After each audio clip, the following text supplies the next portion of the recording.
Recently, I flew from one cold airport where I have a hangar and reliable power for my engine heater to another cold airport where I wasn't sure how long I would be on the ground or what kind of electrical access I'd have. I needed some aft weight anyway, so I brought along my Jackery Explorer 1000 Plus, partly for load balance and partly so I could plug the engine heater in if needed.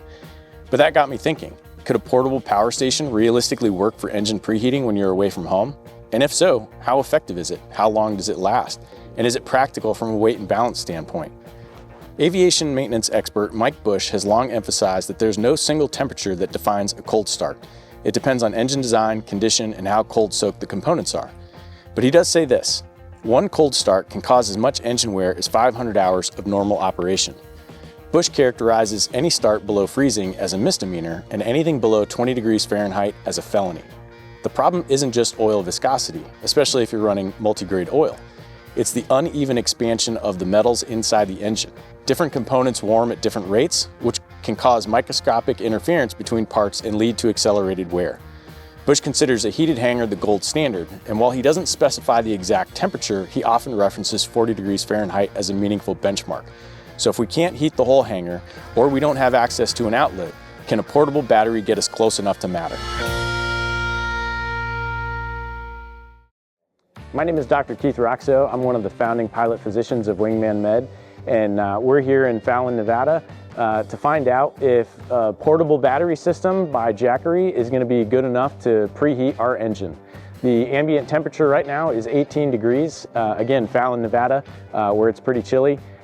We have a Jackery Explorer 1000 Plus. It's got a wattage of about 1264 total watts, and we're going to be checking on the temperature every 15 minutes.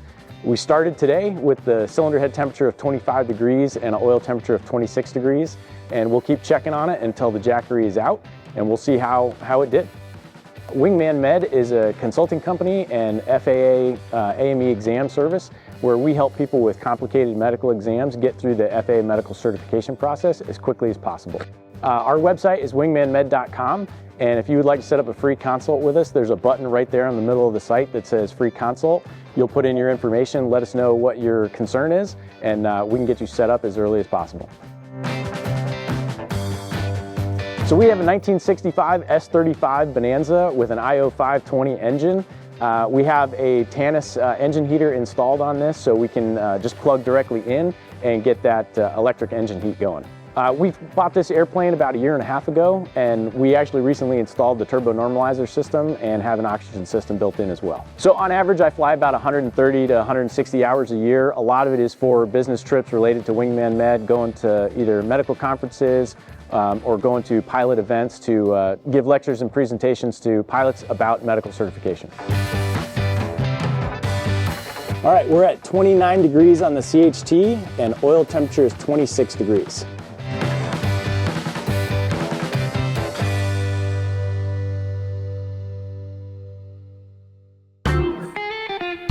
All right, it is currently 8:10 a.m. We're doing our first 15-minute check. The Jackery's been plugged in for 15 minutes now. We started at 100%. We're now down to 88%, still pulling 485 watts. And now let's go inside and see what the CHT and oil temperature are. All right, we're at 29 degrees on the CHT and oil temperature is 26 degrees. It started at 25 for the CHT and 26 for the oil. Well, clearly the cylinder head temperatures have gone up a little bit. The oil temperature appears to be the same. So hopefully we get a little bit more movement out of this in the next hour or so. All right, so we're at our second check. It is about 8:30 a.m. here. Let's take a look at the power. We're down to 74% on the Jackery, still pulling about 486 watts. And now let's go look inside. All right, we are now at a cylinder head temperature of 31 degrees and an oil temperature of 29 degrees. So we think we want this at least above 40 based on some of the feedback from Mike Bush and his writings and his talks. I think given that we're at 74% on the Jackery and it's been pulling for a little over half an hour at this point, it's been pulling an average of 400 to 500 watts on a 1200 watt system. I think that we're probably going to fall a little bit short. Normally, I do have an engine cover and a prop cover. Now those will help trap the heat in a little bit better and improve the performance. However, we also have a regular airplane cover and they live in identical bags. And I grabbed the one for the airplane cover and not the engine cover. So we do not have the engine and prop cover today.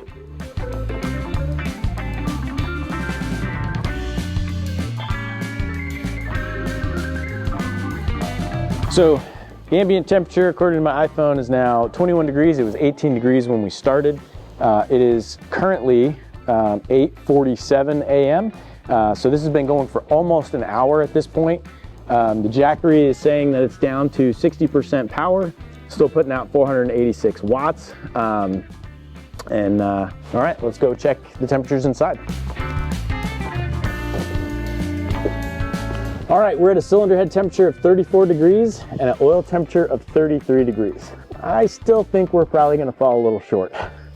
At this rate, we're only getting maybe a couple of degrees per 15 minutes. So if we have about another hour of Jackery time left, you know, maybe that would go another 6 or 7 degrees. So that might be like right on the edge. We don't run the multi-grade oil. The 20W50 is kind of the multi-grade oil, and that's not the oil we run. So I would not feel comfortable about starting this until I was above 40 degrees. The CHT initially started to rise faster than the oil temperature, but the oil temperature seems to be catching up. They were both about 25, 26 degrees when we first started before we plugged anything in. When I brought the Jackery on that flight the other day, that was more to keep the engine warm. And we posted a picture of it on social media, and there was some dialogue associated with that. Some people had thought of it, some people hadn't thought of it, and that's really what got me thinking is, could you use it to do a preheat if you were going to be gone for a longer time, going to be gone overnight at a place like 45 Ranch, which is, you know, one of the properties of the Jim Richardson Foundation. So that kind of got me thinking about it. Now, there's obviously other things involved. Clearly, we don't have the blankets today. These all take solar input. So if you are in a place that's well lit and you have time to, you know, extend the life of your battery system with a solar panel input, that's going to give you a little bit more juice. There's obviously different size battery packs available, different brands that have, you know, more watt hours with them, expansion packs, things like that. But a lot of that is also going to depend on how much space and weight you have available in your airplane. Yeah, right now where we are, the sun is out. We could put our 200 watt panel. Actually, I have 400 watts of total panels for this, you know, power pack, and I have an expansion pack. But I wanted to focus today on just what the base system without any support could do. Yeah, I think if this were sitting in the sun versus in the shade, that would probably help accelerate the warm up as well. I don't know if it would be better or not as good as the blanket system, but it would probably have some impact as well.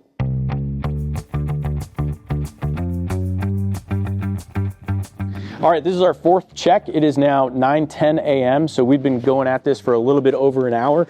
The Jackery is down to 43%, still putting out 486, 488 watts. We have the cowl on this side open because I've been keeping the battery tender plugged in while we keep turning the engine instruments on.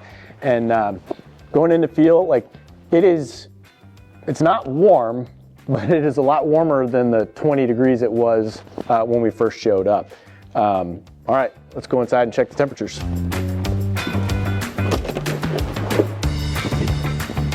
All right, we're showing 38 degrees on the cylinder head temperature and on the oil temperature.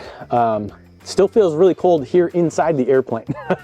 It's looking like we're gonna get above 40 degrees now. I didn't think it was earlier, but it's looking like we're gonna do it now. I'd still wait for it to be above 40 degrees, but it looks like that's gonna be doable.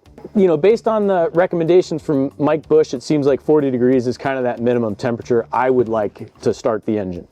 I'm actually pretty impressed because it was pretty cold out this morning, and we're already up to 39 degrees on the cylinder head temperature and oil temperature. So depending on how many people you're flying with is obviously going to determine your weight and balance availability and how much gear you can carry. And each airplane is going to be different with their weight and balance and their total useful load. And you can balance it out with how much fuel you carry. But again, in this 1965 S35 Bonanza, we have a fairly sizable cargo area. Now, I've got a couple cases of oil here because if I'm flying just with another adult in the front seat, nobody in the back seat, I actually need some aft weight, which was that trip that I did to that other cold airport and why I decided to bring the Jackery. But from a space perspective, it really depends on what your trip is and how much stuff you're carrying. But you can carry the Jackery, probably a 200-watt solar panel, maybe the expansion battery. Again, it really just depends on how many people you have and how much gear you're planning to take. All right, we're doing our 5th check. It is now 9:30 in the morning. The Jackery is down to 20% and still pulling 486 watts. And let's go see what the temperatures are. Again. We are above 40. Cylinder head temperature 43 degrees and oil temperature 44 degrees.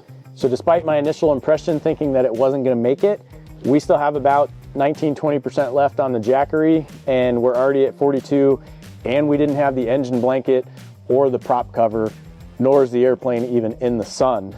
So it's actually doing pretty well. I'm curious to see what our final temperatures actually end up at when the Jackery's out of juice. Yeah, I would say that this is a success already for this test. Now, obviously, different environmental factors are going to play.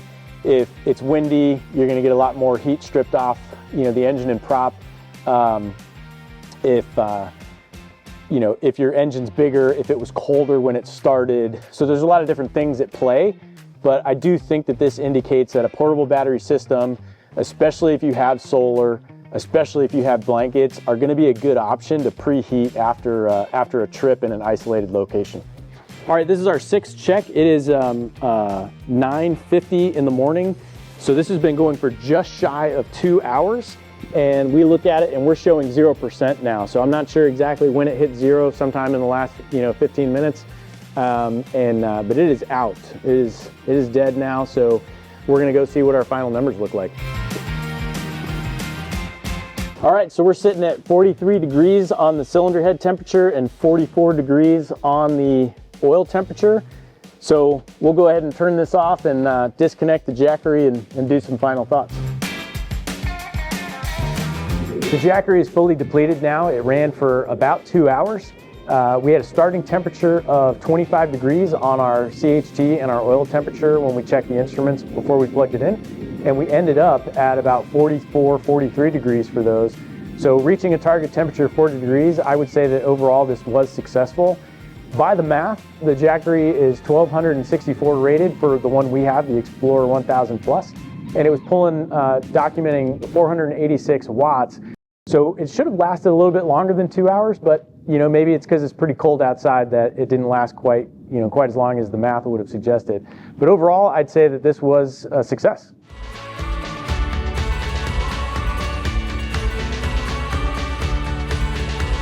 So what do you think is the best way to preheat your engine when you're in a remote type of location? Do you think these portable batteries are a good solution, or do you want to stick with more of a fuel-based solution? Let us know in the comments below. And as always, if you or someone you know is having trouble with FAA medical certification, reach out to us at wingmanmed.com and we'll see what we can do to help.